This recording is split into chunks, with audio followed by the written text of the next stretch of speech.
bienvenue sur la chaîne de Brist BD. Alors aujourd'hui, je vous retrouve pour une vidéo sur les sorties du mois de janvier, ce mois de janvier 2023. Comme habituellement, c'est un mois qui a vu énormément de sorties de bandes dessinées. Pour ma part, j'en ai retenu 5 que je vais vous présenter rapidement.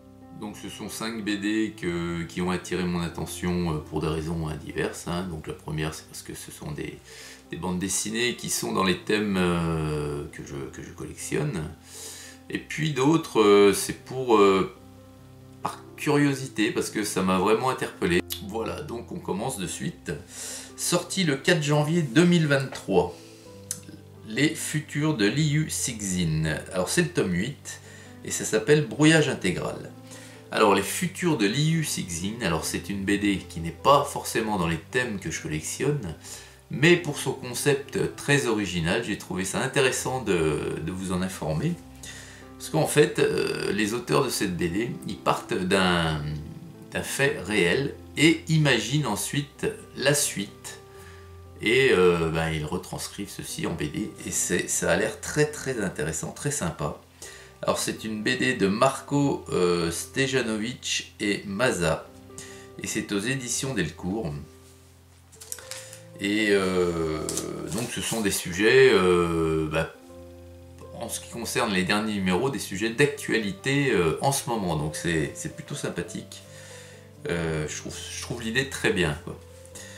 Ensuite, sorti le 11 janvier 2023, dans la série Les Reines de Sang, le tome 2, ça s'appelle La Kaïna, la reine berbère. Alors là, c'est une BD de Simon Trains et de Dragan Ponovic, et c'est aux éditions Delcourt. Alors la Kaïna, ici on va vous relater un fait historique. La Kaïna, en fait, c'était une reine berbère, comme indiqué dans le titre. Et elle avait réussi à unifier toutes les tribus berbères, que ce soit les tribus berbères musulmanes, chrétiennes, byzantines. Enfin, elle avait réussi à toutes les réunir, à toutes les unifier pour résister à l'envahisseur les armées arabes de l'Empire omeyyade. Et j'ai trouvé là le dessin très sympa, très intéressant, et puis un sujet carrément pas connu du tout.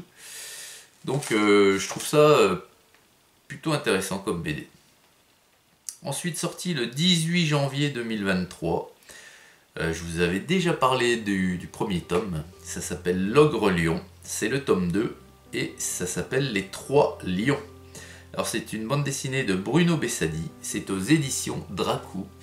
Et là, on est sur une BD du type Les 5 Terres, voilà, avec des personnages à tête d'animaux. Alors par contre, la grande question, c'est que je me demande comment cette série peut vivre dans l'ombre des 5 Terres, parce que vraiment à ce niveau-là, animalier comme ça, les 5 Terres écrasent tout. Donc ça explique peut-être le temps très long entre chaque tome, puisque là c'est uniquement le deuxième.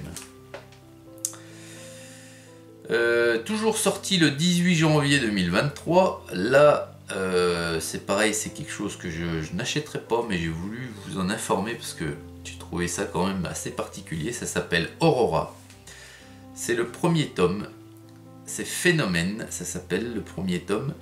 C'est une BD de Christophe Beck et Stefano Raffaele, c'est aux éditions Soleil. Et là on est sur une bande dessinée qui se passe dans l'ère moderne. Et c'est très gore.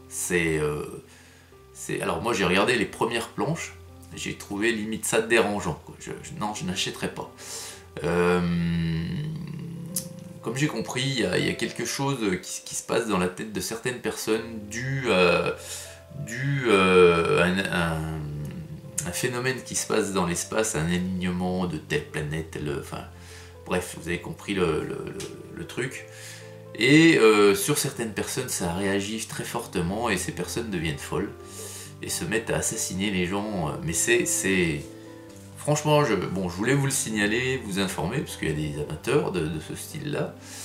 Pour ma part, je n'achèterai pas. Et puis enfin, donc la 5e, sortie le 25 janvier 2023. Hein, on revient à nos bonnes vieilles terres d'Aran. Hein.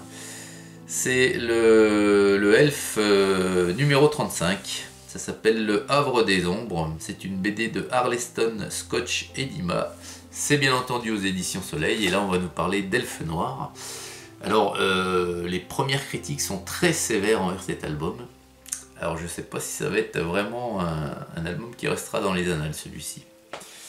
On verra. De toute façon, je l'achèterai tout de même. Voilà, les amis. Écoutez, j'espère que cette petite présentation de sortie pour ce mois de janvier vous aura plu. Je vous souhaite une excellente journée à toutes et à tous. Et puis, je vous dis à très vite pour une prochaine vidéo sur la chaîne de Brist BD. Au revoir!